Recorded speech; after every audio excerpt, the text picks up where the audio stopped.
Hello, welcome to this podcast. With me today, I have Sue Hogge, who is a keen visually impaired sailor and very much involved with an organisation called Visa GB. Sue, before we do anything else, you'd better explain who Visa GB are and the roles that you hold with them. Well, Visa GB are an organisation that was started in 2009 by a chap called Colin Fowler, who wanted visually impaired people to be able to sail being in charge. So rather than being a guest on somebody else's boat, we charter our own boats. We have 3 sighted crew and up to 6 visually impaired crew. So that's a completely different model from the normal model. And basically we're in charge. We decide where we're going. We have to do everything. We're not kind of helping out. We're doing it. And the sighted crew are there to facilitate us. So we will do everything. Obviously, safety is a factor. So the sighted crew are kind of keeping an eye out. If something's needed for intervention, they will intervene. But otherwise, we're basically sailing the boat. I came to Visa GB because I knew the guy who set it up. Right from the beginning, and I was there right at the beginning sailing with him, and so I was a participant.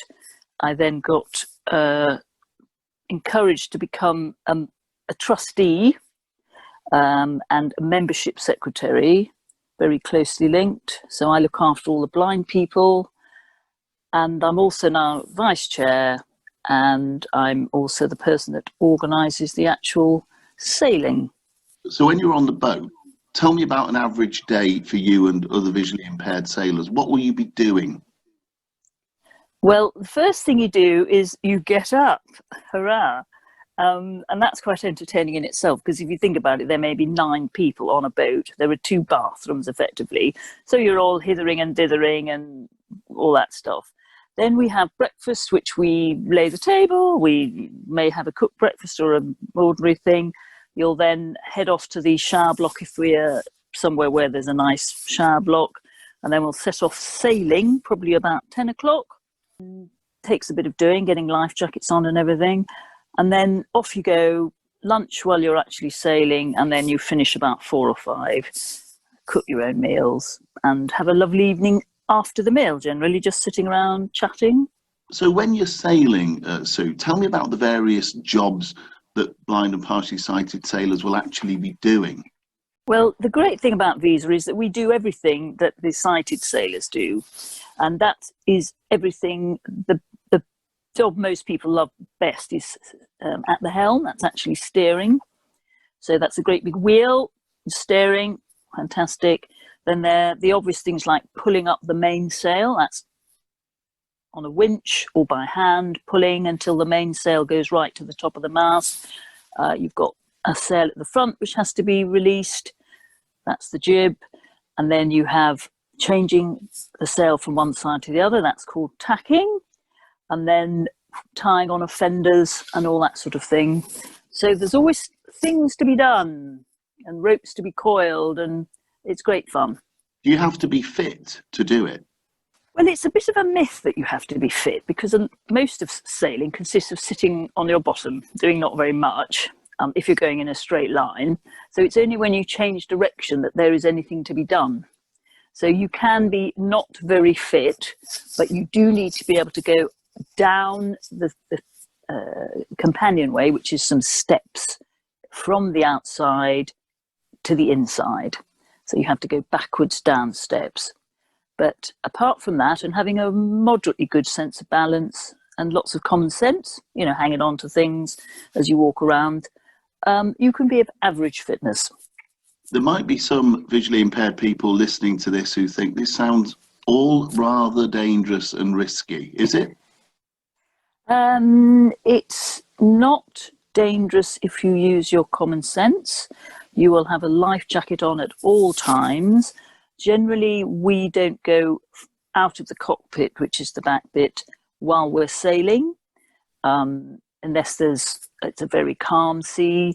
And if you do go forward, you will be clipped on with a strap along a line along the deck if you want to go forward.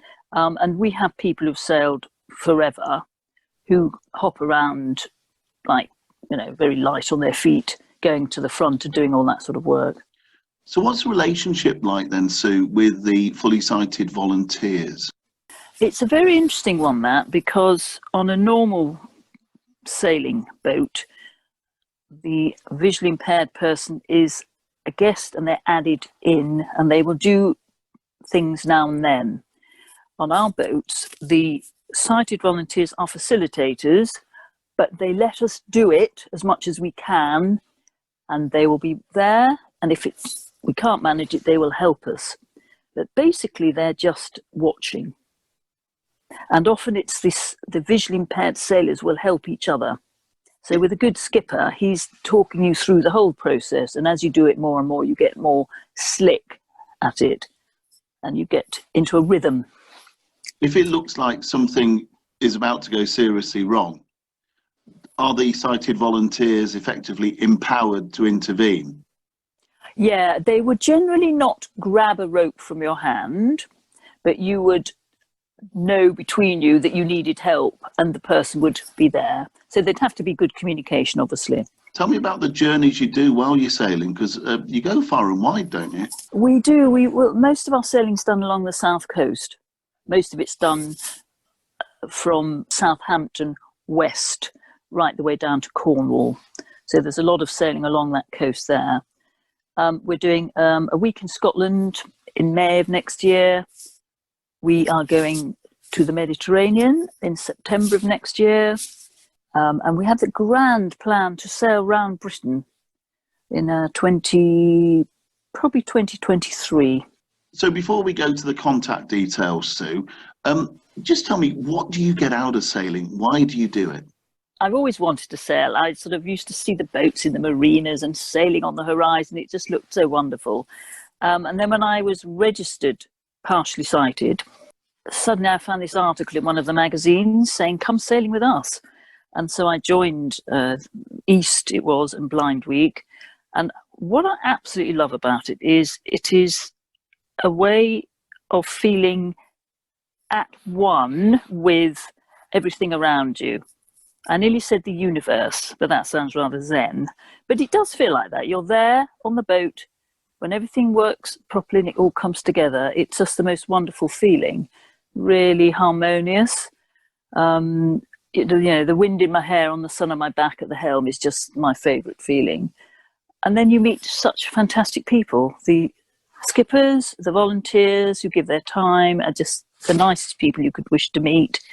And then the other visually impaired people vary hugely, every sort of background, every sort of journey to blindness, from born blind to gone blind suddenly to going blind slowly.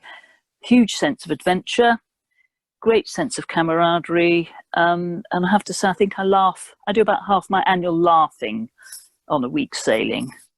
So for visually impaired people who are feeling duly inspired to get involved, how do they find out more? The very quick way is to call me, and my number is 07767 717 440. You can go onto the Visa GB website and put your details, just email and telephone number and a short message into the Contact Us page, and you can sign on for the newsletter if you want to, which is very entertaining. I can thoroughly recommend it. And all our dates are on the website. We also have a Facebook page, which is growing in popularity. And just in case people missed it, what's that number again, Sue? 07767 717 440.